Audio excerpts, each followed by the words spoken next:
Salam alaikum jama'a. Hi guys, how are you doing? Hope you're doing great. Je me présente, je m'appelle Sharef Hamblé, je suis fondateur et directeur de My Coach In. Qu'est-ce que c'est My Coach In? C'est une école qui est experte en anglais de communication. Donc tout ce qui est basé sur le speaking and communication. Alors pour vous parler un petit peu de mon parcours, moi je suis né et j'ai grandi à l'étranger toute ma vie. Et j'ai pu étudier donc en France, à l'université de Strasbourg et en Angleterre, à l'université de Birmingham. Et j'ai pu travailler également toute ma vie à l'étranger. Je suis revenu en Algérie il y a quelques années et je me suis rendu compte que les Algériens adoraient la langue anglaise et qu'ils étaient vraiment fervents de cette langue, de cette culture, de cette histoire. Alors, suite aux besoins qu'on a pu apercevoir, j'ai décidé de créer une école qui soit spécialisée en anglais de communication. Donc aujourd'hui, on a plus de 2500 étudiants dans 9 pays différents. Et je vais vous donner 5 astuces, 5 méthodes hyper efficaces, hyper simples à appliquer que vous allez pouvoir vraiment mettre en pratique dès aujourd'hui. Ces méthode ne demande pas d'investissement, ni en argent, ni rien, ça vous demande juste un petit peu de temps. Alors suivez-moi jusqu'au bout et vous allez bénéficier de 5 méthodes qui ont marché sur plus de 2500 étudiants dans plusieurs pays différents. Alors c'est parti. Déjà, est-ce que vous vous reconnaissez dans ces écrits-là? C'est-à-dire, par exemple, on a des personnes qui nous disent j'écoute une vidéo chaque jour, mais je ne sens pas que je progresse. Ou bien, je vais essayer d'apprendre 5 mots de vocabulaire chaque jour et essayer de voir le résultat. Ou il y a des personnes qui disent, moi j'ai téléchargé 10 applications sur mon téléphone en anglais, mais malheureusement, je ne sais pas. Ou bien, je vais une semaine, 2 semaines, et après, j'arrête de les utiliser parce que ما ساعدونيش. Ou bien كاين يقول لك انا de toute façon ما كنلاش نستعمل بالانجلي ما كنلاش نتعلمها ما كنلاش نروح ليكول je vais aller voyager 2 semaines ou c'est bon tout va aller mieux.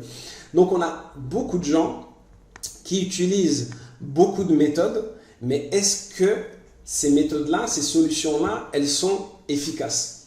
Donc là, on va passer sur une autre étape qui est la première astuce, la première méthode qui est la plus importante, c'est d'être intelligent. You gotta be smart. Qu'est-ce que ça veut dire? Tu dois être smart. Ça veut dire que tu dois avoir des objectifs qui soient smart. Donc smart ici, c'est un acronyme, donc ça veut dire intelligent en anglais. Mais smart ici, chaque lettre, elle va avoir une signification. Le S, quand vous voulez apprendre l'anglais ou quand vous voulez faire un projet, il faut avoir un objectif. Cet objectif-là, il doit répondre à plusieurs caractéristiques. Donc, être spécifique, être mesurable, être atteignable, être réaliste et être défini dans le temps. Si avec l'anglais, la langue anglaise, vous avez un objectif SMART, je peux vous assurer que dans un mois, vous allez avoir des progrès spectaculaires. Et je vais vous donner des exemples. Nous, on a des gens qui viennent et ils nous disent « Anna, moi, je veux parler comme un natif. I want to speak like a native speaker. » Mais est-ce que ça, c'est un objectif SMART? Est-ce que c'est spécifique, par exemple? Non, c'est pas spécifique. Ce qui est plus spécifique, c'est pouvoir se dire, moi, je veux pouvoir parler des sujets de tous les jours, sans hésiter. Ça, c'est beaucoup plus spécifique. Si vous aviez un entonnoir, c'est beaucoup plus simple à atteindre. Maintenant, un objectif mesurable. Est-ce qu'on peut dire, je veux pouvoir parler des sujets de la vie de tous les jours aussi longtemps que possible? Non. Ce qu'on va commencer, on va commencer par dire, je veux pouvoir parler des sujets de tous les jours, mais pendant 1 minute. Alors, essayez cet exercice, essayez de prendre des sujets de la vie quotidienne et d'en parler en anglais pendant 1 minute seulement. Pendant seulement 1 minute. Et vous allez voir, c'est pas aussi simple que cela en a l'air. Maintenant, est-ce que votre objectif en anglais, il est atteignable? Nous, on a eu beaucoup de gens qui viennent nous voir et qui nous disent, Anna, je veux parler un anglais, حبيت نروح الإمارات, عندي visa في الكندا, لازم نكون niveau intermédiaire, عندي شهر. On lui demande c'est quoi ton niveau, il dit أنا 0, débutant. C'est pas un objectif qui est atteignable. Donc ce n'est pas un objectif qui rentre dans les qualités d'un objectif SMART. Plutôt, quand on est débutant, on se dit que tous les jours, on va aller pratiquer 10 minutes l'anglais, ou même 20 minutes, en fonction de vos capacités. Et là, on se rend compte que l'objectif, tout de suite, il est beaucoup plus atteignable. Maintenant, un objectif réaliste. c'est de se dire que, par exemple, quand on travaille en entreprise, de ne pas tout apprendre dans le vocabulaire du monde de l'entreprise, mais simplement apprendre ce qui est nécessaire. Et pareil pour l'objectif qui est défini dans le temps. On ne va pas se dire, je me donne 6 mois ou 1 an pour parler l'anglais. Non, on va se dire, en 2 semaines, je veux pouvoir être capable de faire telle et telle chose. Et vous allez voir que, bon, vous pouvez prendre une copie écran, mais vous allez voir que si vous avez un objectif SMART dans la langue vivante, tout de suite, votre progression, elle va être visible, mesurable et plus efficace. Maintenant, second tip, ne pas avoir peur de se tromper. Il ne faut pas avoir peur de se tromper quand on apprend une langue. Don't be afraid of making mistakes. Nobody was born speaking perfect English. Donc ça veut dire n'aie pas peur de faire des erreurs. Personne n'est né en parlant anglais parfaitement. Donc il y a personne qui connaissait tout de suite l'anglais. Tout le monde a fait des erreurs. L'erreur fait partie de l'apprentissage. Elle est au centre de l'apprentissage. C'est l'erreur qui va vous permettre d'être acteur de votre propre apprentissage. Généralement, quand on fait une erreur, on se souvient de cette erreur, on dit déjà quand je vais refaire cet exercice-là, je dois faire attention. Quand un coach vous dit vos erreurs ou identifie vos erreurs, c'est comme ça que vous allez pouvoir progresser. C'est comme ça que vous allez pouvoir devenir indépendant et autonome dans l'apprentissage de la langue et c'est hyper important. Donc, comme la fameuse citation qui dit « You miss 100% of the shots that you don't take ».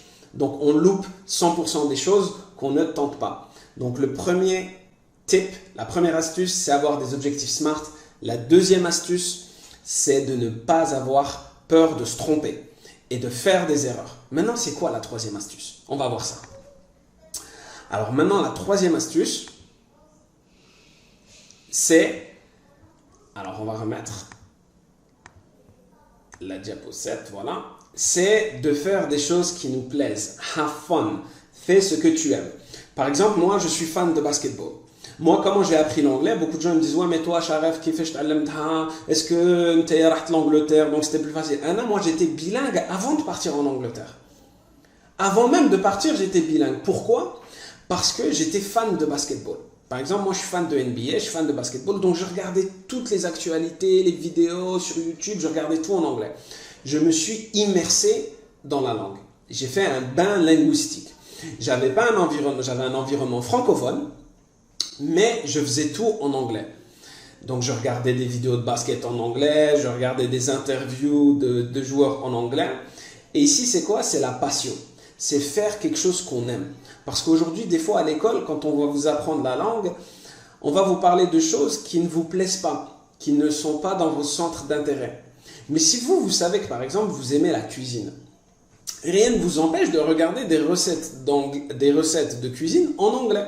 Ou bien de suivre des chaînes, par exemple sur YouTube, où ils vont vous expliquer comment faire un plat. Si vous aimez voyager, rien ne vous empêche de regarder tout le vocabulaire par rapport au voyage. Et vous allez vous spécialiser. Et vous, ce qui est important ici, quand on veut progresser en anglais, c'est de faire ce que l'on aime dans la langue. On vous demande pas simplement d'apprendre des règles de grammaire et du vocabulaire que vous n'allez jamais utiliser.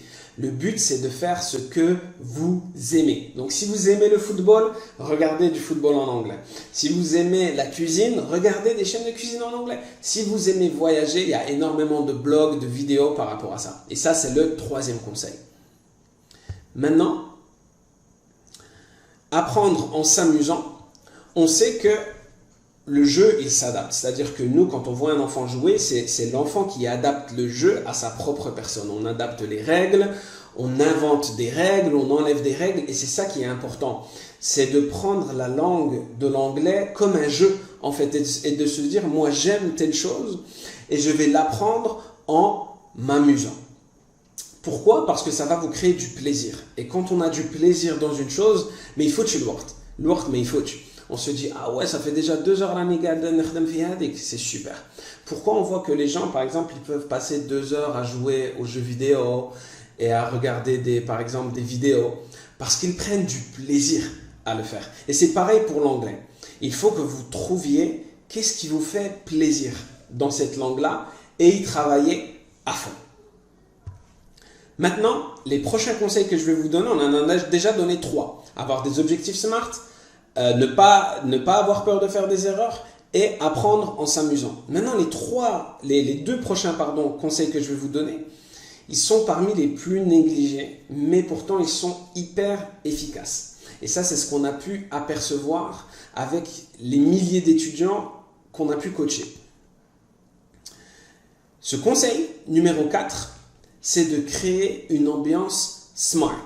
Donc là, c'est une ambiance intelligente. Qu'est-ce que j'entends par une ambiance smart? Si vous avez par exemple un téléphone portable, bon aujourd'hui on a presque tous un smartphone, par exemple, changez la langue principale de votre téléphone. Mais très fauche, ça ne va pas vous tuer si vous changez la langue. Et même si vous avez quelque chose que vous ne comprenez pas, vous pouvez revenir dans les paramètres, dans les settings. Mais vous allez être dans un apprentissage passif. Vous allez vous rendre compte que photo, ils appellent ça gallery en anglais. Vous allez vous rendre compte que paramètres, c'est settings. Vous allez vous rendre compte que plein de mots que vous connaissez, lock screen, a lock screen, phone call, d'accord? Et il y a plein de petits mots qui vont chaque jour s'intégrer dans votre mémoire. Et comme ça, vous allez apprendre de manière passive. Il y a aussi un élément super intéressant que vous pouvez faire, c'est parler avec Siri ou avec Google Assistant en anglais. Donc, vous pouvez changer la langue et vous pouvez lui poser des questions. Et ça, c'est un exercice formidable parce que vous avez besoin de personne. Il vous suffit de cliquer, de dire Hello Siri, ou bien Hi Siri, ou bien OK Siri, ou bien OK Google, et vous pouvez poser vos questions. Ce qui va être intéressant ici, c'est que si vous prononcez mal ou si vous faites trop d'erreurs, Google ne va pas comprendre. Donc, ça va vous forcer à utiliser des expressions correctes, à parler plus lentement et à articuler de la meilleure des manières. Et ça, c'est un exercice qui est formidable. Pour ceux qui sont plus dans un apprentissage auditif, vous pouvez écouter des TED Talks. Donc TED Talk, c'est une plateforme qui est gratuite, qui est assez connue, où vous avez plein de personnes. Ce qui est intéressant avec TED Talk, c'est qu'on a des personnes de tous les pays différents, avec plein d'accents. On a même parfois des non-anglophones qui parlent anglais et qui ont donc des différents accents. Et c'est hyper intéressant pour pouvoir habituer votre oreille aux différents accents en anglais, aux différentes pratiques et même aux différents vocabulaires. Parce que vous avez énormément de thématiques, ce qu'on appelle les topics, les sujets. Et en faisant ça, vous regardez 5 minutes comme on a dit. On n'a pas besoin de regarder des vidéos de 30 minutes, c'est un peu trop long. 5 minutes le matin, ou bien quand on est en route pour aller au travail, ou bien dans le bus ou autre. Il y a également une autre méthode. Donc là, j'essaie de vous donner plusieurs méthodes. Des méthodes interactives, des méthodes kinesthétiques, des méthodes auditives et parfois des méthodes visuelles. Donc par exemple, on peut, pour les personnes qui aiment bien lire, c'est de lire un article sur Breaking News English.